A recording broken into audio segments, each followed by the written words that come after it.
kesempatan hari ini beliau akan menyampaikan dua materi yang tentu secara regulasi ada sedikit perbedaan, tetapi secara garis besar tentu banyak kesamaannya ya terkait mineral dan panas bumi.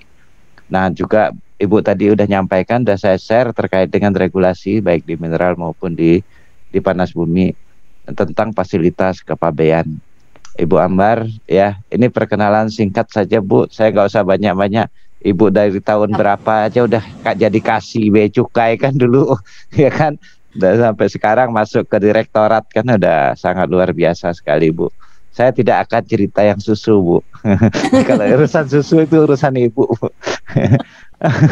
Oke ya Ibu Ambar ya, waktu dan tempat kami persilahkan Ibu. Ya, terima kasih Pak Alwahono.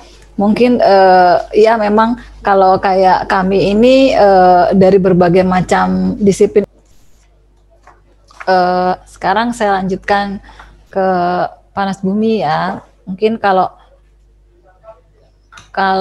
panas bumi ini kebetulan fasilitasnya yang memberikan adalah di bea cukai. Jadi lebih kita lebih familiar sebenarnya gitu. Kalau dulu sebelumnya pemberian fasilitasnya itu ada di kantor pusat, tapi mulai Maret 2020 kemarin sudah kita delegasikan ke kantor wilayah. Gitu. Untuk panas bumi adalah peraturannya adalah PMK nomor 218 tahun 2019. Mungkin untuk panas bumi ini kita sekarang EBT itu masuk ke Renstra ya, jadi didorong-dorong nih sebenarnya untuk meningkat nih produksi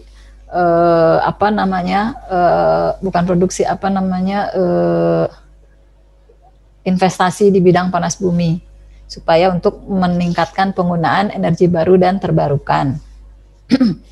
Jadi mungkin di sini kami akan sampaikan dulu latar belakang terbitnya PMK 218 tahun 2019 ini, yaitu di mana ada kebijakan di mana mengakomodir fasilitas untuk PSPE, yaitu pelaksanaan survei pendahuluan dan eksplorasi. Terus selain itu mengatur pemindah tanganan dan pemusnahan. Sebelumnya di PMK yang sebelumnya kita di PMK 78 dan 177 itu belum mengatur mengenai pemindah tangan dan pemusnahan. Selain itu untuk yang kedua adalah untuk simplifikasi peraturan, di mana sebelumnya ada dua macam nih aturannya, ada 78, ada 177, di mana fasilitasnya berbeda-beda antara yang satu dengan yang lain.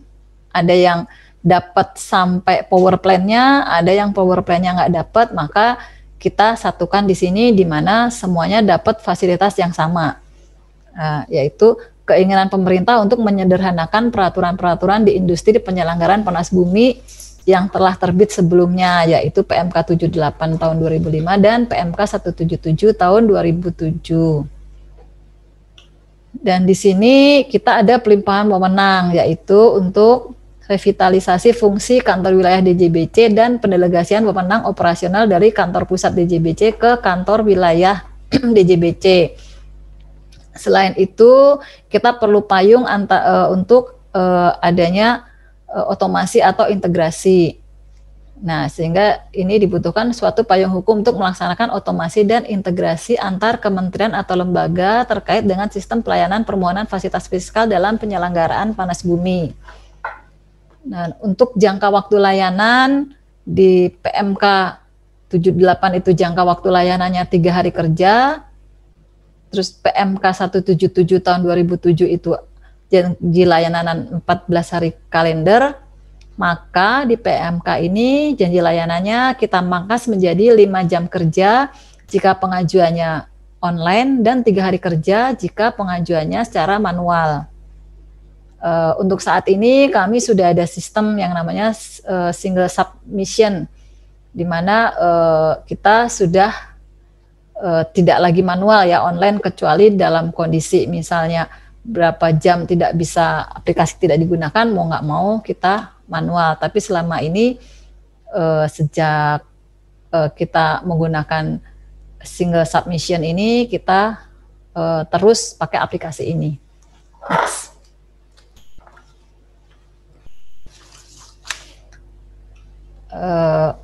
Adapun fasilitas pembebasan biaya masuk untuk kegiatan penyelenggaraan bumi itu diberikan untuk fasilitas untuk pemanfaatan tidak langsung, di mana lingkup kegiatannya adalah PSPE, eksplorasi, eksploitasi, dan atau pemanfaatan.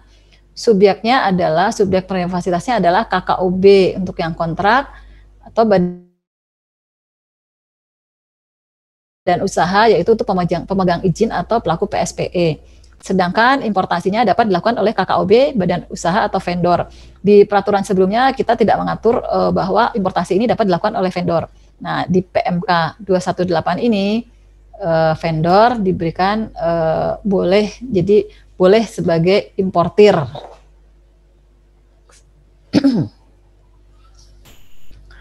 Pengajuan permohonan fasilitas ini jika melalui portal INSW, yaitu namanya single submission.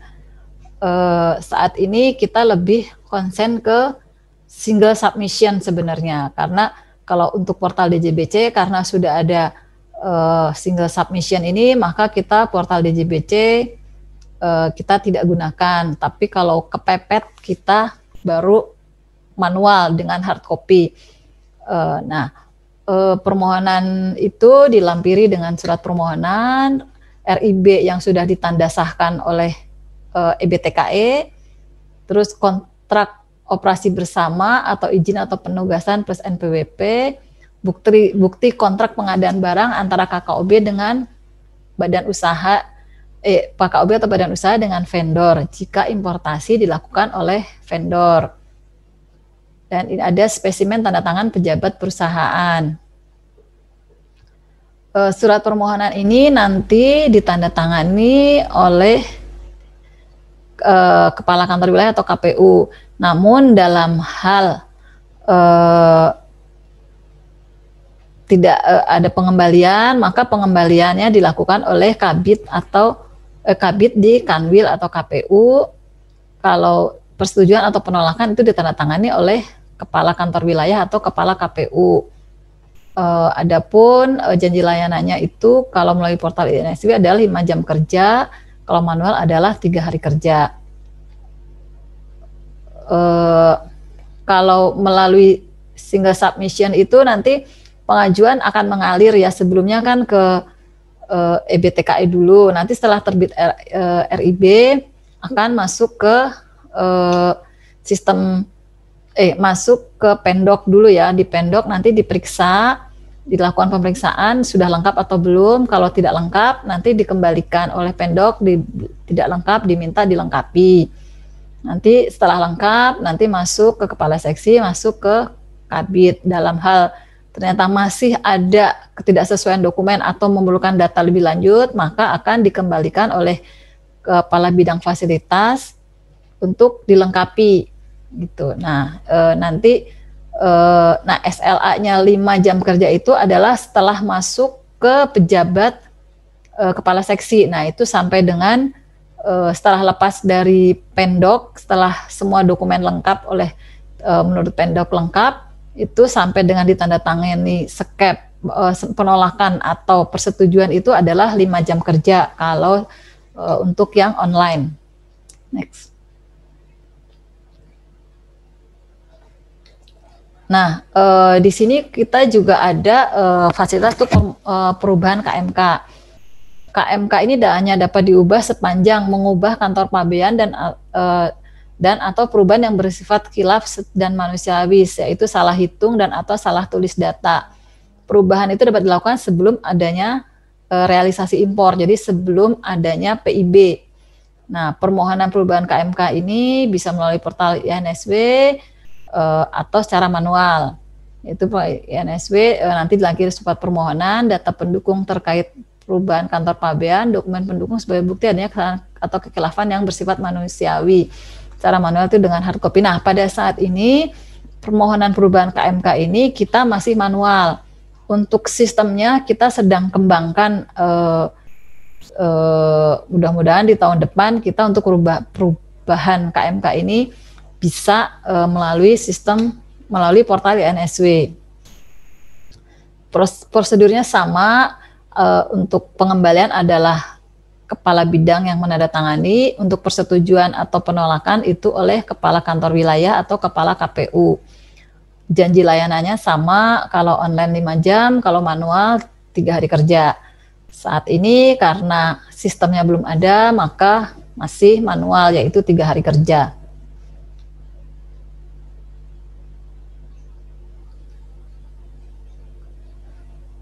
Adapun masa berlaku KMK fasilitas itu contohnya seperti ini. Jika masa berlaku kontrak operasi bersama atau izin ini lebih dari 12 bulan, maka skepnya itu berlaku 12 bulan sejak tanggal terbitnya KMK. Dalam hal masa berlaku kontrak kurang dari 12 bulan sejak tanggal terbitnya KMK, maka masa berlaku skep itu adalah sampai dengan berakhirnya masa kontrak atau izin. Contohnya sebagai contoh nih ya, misalnya kontrak atau izinnya itu lebih dari 12 bulan. Misalnya akhir kontrak 31 bulan 10 tahun 2035. Sedangkan tanggal KMK itu tanggal 2 bulan 1 2020. Maka masa KMK itu adalah tanggal 1 bulan 1 sampai dengan tanggal 1 bulan 1 2021. Untuk kontrak atau izin yang kurang dari 12 bulan, misalnya akhir kontraknya adalah 31 Oktober 2020, sedangkan KMK-nya adalah tanggal 2 bulan 1 2020, maka masa KMK itu berlaku hanya sampai tanggal 31 bulan Oktober tahun 2020.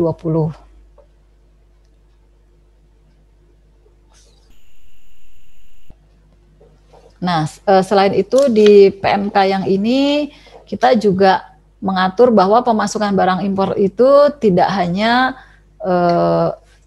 di kawasan pabean ya, tidak hanya di pelabuhan. Dia dapat juga pemasukannya melalui kawasan berikat, melalui gudang berikat, melalui pusat logistik berikat, melalui kawasan pabean yang ditunjuk, dan kawasan lain yang ditetapkan sesuai undang-undang sebagai kawasan pabean.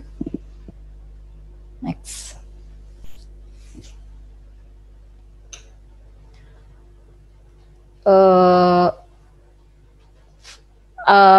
Ini fasilitas itu tidak berlaku dalam hal beda uraian dan satuan barang antara yang diimpor dengan yang tercantum dalam KMK fasilitas. Misalnya yang tercantum dengan yang diimpor ternyata secara fisik, setelah dilihat secara fisik tidak sama dengan barang yang ada di skep, maka barang tersebut tidak mendapatkan fasilitas. Sehingga nanti dilakukan tambah bayar dan wajib membayar bea masuk. Terus beda kantor pabean yang membawahi pelabuhan pemasukan dengan yang tercantum dalam KMK fasilitas, sehingga maka ini harus dilakukan perubahan KMK. Dan perubahan ini harus sebelum barang tersebut diajukan PIB. Yang ketiga adalah selisih lebih antara jumlah keseluruhan barang yang diimpor dengan yang tercantum dalam KMK. Misalnya yang dalam KMK jumlahnya 3, sedangkan yang diimpor ada 5, maka selisihnya yang 2 tersebut harus membayar bea masuk dan pajak dalam rangka impor.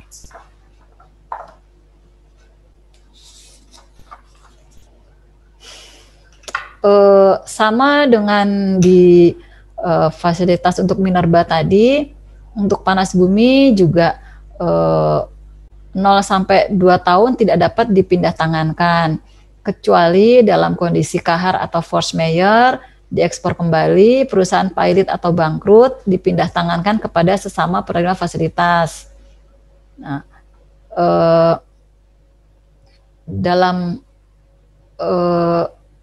untuk pemindahan tangan dapat dilakukan untuk 2 tahun sampai dengan 5 tahun sejak pemberitahuan pabean impor, dan wajib membayar bea masuk dan PDRI yang terutang, kecuali kepada sesama penerima fasilitas, kondisi kahar, atau ekspor kembali. Untuk pemindah tanganan ini tetap wajib dilampiri dengan rekomendasi dari EBTKE.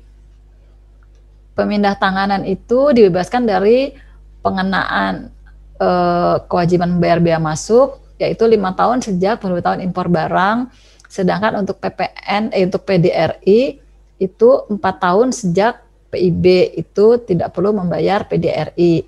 Pembayaran barang yang pindah tangankan itu berdasarkan klasifikasi, pembebanan, dan nilai pabean pada saat pemberitahuan pabean impor pada saat pemasukan. Jadi klasifikasi atau pembebanannya sesuai pada waktu PIB. Barusan ada yang nanya ya, KMK itu keputusan Menteri Keuangan atau surat keputusan Menteri Keuangan. Itu mungkin kita sebutnya singkat KMK, yaitu keputusan Menteri Keuangan. Next.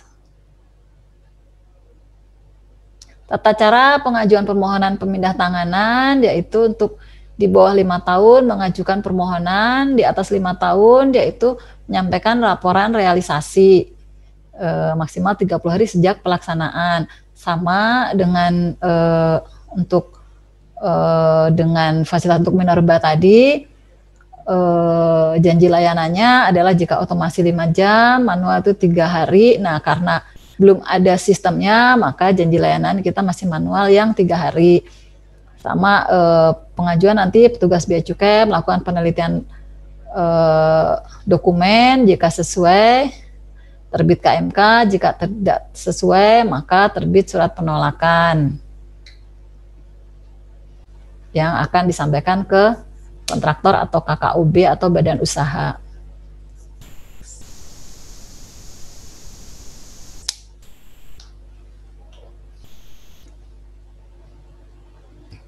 Untuk penyelesaian pindah tangan itu kontraktor atau KKUB melakukan pemberitahuan ke kantor pabean disertai dengan bukti pembayaran jika pindah tangan disertai kewajiban membayar. Nah, di situ petugas Bea Cukai melakukan pemeriksaan fisik dan membuat LHP. Dalam hal sesuai membuat berita acara pemindah tanganan, jika tidak sesuai tidak dapat dipindah tangankan, dan kepala kantor membuat pemberitahuan ke KKOB. Kalau sesuai juga, kalau tidak sesuai maka akan disampaikan kepada KKOB bahwa barang tersebut tidak dapat dipindah tangankan. Jika sesuai maka membuat berita acara pemindah tanganan. Untuk barang yang berstatus BMN, pemindah tanganannya dilakukan sesuai dengan peraturan perundang-undangan yang berlaku, yaitu sesuai peraturan perundang-undangan di bidang BMN.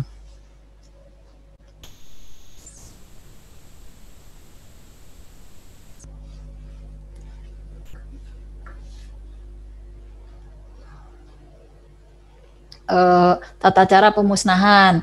Nah, di bawah 5 tahun mengajukan permohonan kepada kantor pabean, dilakukan penelitian jika sesuai, terbit surat keputusan surat keputusan bahwa barang tersebut dapat dimusnahkan. Dalam hal tidak sesuai, terbit surat penolakan. Next. Nah, untuk penyelesaian pemusnahan ini kontraktor atau badan usaha mengajukan permohonan ke kantor pabean disertai dengan skep izin pemusnahan bahwa permohonan akan melakukan penyelesaian pemusnahan. Tugas Bea dan Cukai melakukan pemeriksaan fisik dan membuat LHP. Dalam hal sesuai nanti membuat berita acara pemusnahan, jika tidak sesuai tidak dapat dipindah tangankan. Jadi membuat pemberitahuan ke KKUB. Nah, untuk pemusnahan itu sebenarnya defaultnya adalah dibebaskan dari pengenaan kewajiban bayar bea masuk. Namun dalam hal pemindah tanganan yang di bawah 5 tahun masih mempunyai nilai ekonomis dan dilakukan penjualan, maka wajib membayar bea masuk dan PDRI sesuai harga transaksi penjualan.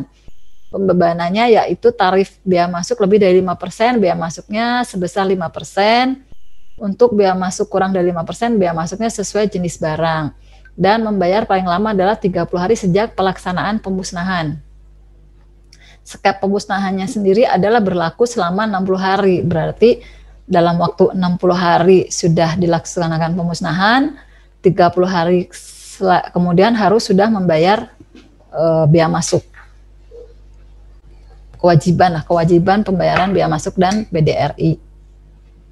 Next. Adapun kewajiban dan pengawasan dari KKOB atau badan usaha. Jadi KKOB atau badan usaha wajib menyampaikan laporan realisasi impor. Laporan realisasi impor ini disampaikan maksimal 30 hari sejak masa berlaku KMK berakhir kepada Kanwil atau KPU. Dalam hal tidak menyampaikan laporan realisasi impor, maka diberikan sanksi berupa penundaan pelayanan sampai dengan diserahkannya laporan realisasi impor. Jadi misalnya nih, kan biasanya KMK itu berlaku 1 tahun ya, misalnya dari 1 Januari 2020, nah nanti 1 Januari 2021 kan habis itu, tidak berlaku lagi. Nah 30 hari sejak itu maka harus membuat laporan realisasi impor. Jika tidak menyampaikan laporan realisasi impor, ketika misalnya tanggal sampai dengan 30 hari, misalnya tanggal 5 Februari belum menyampaikan realisasi impor, maka dia tidak ini perusahaan ini mengajukan permohonan pembebasan biaya masuk, maka tidak dilayani itu sampai yang bersangkutan menyampaikan laporan realisasi. Selain itu, laporan realisasi pemindah tanganan atau pemusnahan. KKOB atau badan usaha wajib menyampaikan laporan realisasi pemindah tanganan atau pemusnahan yang dilakukan di atas 5 tahun, maksimal 30 hari sejak tanggal pelaksanaan pemindah tanganan atau pemusnahan. Apabila sampai dengan lebih dari 30 hari tidak menyampaikan laporan realisasi, maka juga diberikan penundaan pelayanan sampai dengan diserahkannya laporan realisasi pemindah tanganan atau pemusnahan. Dilakukan pemblokiran kegiatan kepabeanan berdasarkan manajemen risiko.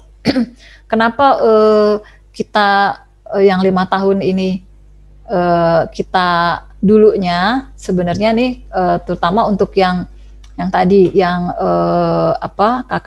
KK dan PKP 2B, di peraturan yang lama itu meskipun di atas 5 tahun tetap harus mengajukan permohonan. Namun setelah kami pertimbangkan bahwa setelah lewat dari 5 tahun itu kan memang tidak ada kewajiban untuk kewajiban atas kewajiban ke negara atas biaya masuk dan PPN, dan selain itu dokumen di atas 10 tahun juga seringkali sudah tidak dilakukan penyimpanan. Akhirnya kemarin untuk lebih memudahkan, maka di atas 5 tahun cukup menyampaikan laporan realisasi. Adapun terkait apakah atas pindah tangan ini harus ada rekomendasi untuk Minerba, perlu rekomendasi dari Dirjen Minerba, untuk ini perlu rekomendasi dari EBTKE, itu kami serahkan ke instansi pembinanya ya, apakah harus tetap ada rekomendasi atau tidak. Tapi untuk kami dari Kementerian Keuangan, karena memang sudah tidak ada kewajiban pembayaran biaya masuk dan pajaknya, maka cukup laporan realisasi. Jika memang aturan di EBTKI dan Minerba tetap harus ada rekomendasi, nanti dilampirkan rekomendasinya gitu. Terus adanya kewajiban pembukuan, yaitu KKOB atau badan usaha dan vendor wajib menyelenggarakan pembukuan sesuai dengan standar akuntansi keuangan. Kenapa ini vendor? Karena kita mengatur bahwa impor dapat dilakukan oleh vendor. Jadi kita juga minta vendor juga menyelenggarakan pembukuan sesuai dengan SAK. Nah, pengawasan terhadap KKOB, badan usaha dan vendor. Nah, itu kita bagi-bagi. Kanwil atau KPUBC meneliti laporan realisasi impor dan laporan realisasi pemindah tanganan atau pemusnahan. Dalam hal ada indikasi pelanggaran, maka akan direkomendasi untuk audit atau penelitian lebih lanjut. Kewenangan DJPC dan atau DJP yaitu melakukan audit sesuai dengan ketentuan perundang-undangan mengenai audit. Untuk Direktorat Fasilitas Kepabeanan dan Kanwil atau KPUBC melaksanakan kegiatan monitoring dan evaluasi sesuai ketentuan. Kami sudah punya SE-nya untuk Monef. Untuk saat ini biasanya kami Monef itu datang ke lokasi, cuman selama pandemi ini kita ada beberapa kali Monef juga kita melalui Zoom meeting. Gitu. Terus KKOB atau badan usaha atau vendor wajib memberikan keterangan dan dokumen yang diperlukan pada saat monitoring dan evaluasi. Biasanya pada saat Monef kita akan ngecek barangnya, mana barang yang diimpor, apakah digunakan sesuai dengan yang dimintakan pada saat mengajukan gitu. Apakah digunakan juga. Terus nanti kita juga akan minta dampak ekonomi dari pemberian fasilitas tersebut. Jadi misalnya dengan pemberian fasilitas sebesar ini dampak ekonominya lebih besar atau tidak gitu. Misalnya dampak ekonominya pemasukan kepada negara berupa PNBP atau pemberdayaan masyarakat sekitar dan sebagainya gitu. Next. Ketentuan lain dan peralihan. Kakanwil atau kepala KPU yang menerima pelimpahan wewenang wajib memperhatikan ketentuan perundang-undangan, bertanggung jawab secara substansi atas pelaksanaan pelimpahan wewenang yang diberikan dan tidak dapat melimpahkan kembali pelimpahan wewenang yang diterima kepada pihak lain.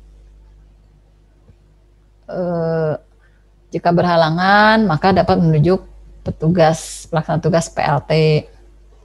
Nah, dengan berlakunya PMK 218 tahun 2019 ini pada 1 Maret 2020, maka PMK 78 tahun 2005 dinyatakan tidak berlaku, PMK 177 tahun 2007 dinyatakan tidak berlaku. Nah, di PMK ini kan diatur juga mengenai pemotongan kuota. Namun apabila pemotongan kuota belum dapat dilakukan secara elektronik, maka pemotongan kuota impor dilaksanakan sesuai ketentuan peraturan perundang-undangan mengenai tata laksana pemotongan kuota barang impor. Saat ini memang kita belum ada aplikasi pemotongan secara elektronik. Saat ini kami sedang mengembangkan untuk bisa dilakukan pemotongan secara elektronik. Mungkin mudah-mudahan di tahun depan sudah selesai. Demikian penyampaian materi tentang fasilitas untuk minerba dan panas bumi. Selanjutnya kami kembalikan kepada Pak Al. Terima kasih. Terima kasih Bu Ambar, luar biasa, padat, singkat, pasti banyak pertanyaan-pertanyaan ini.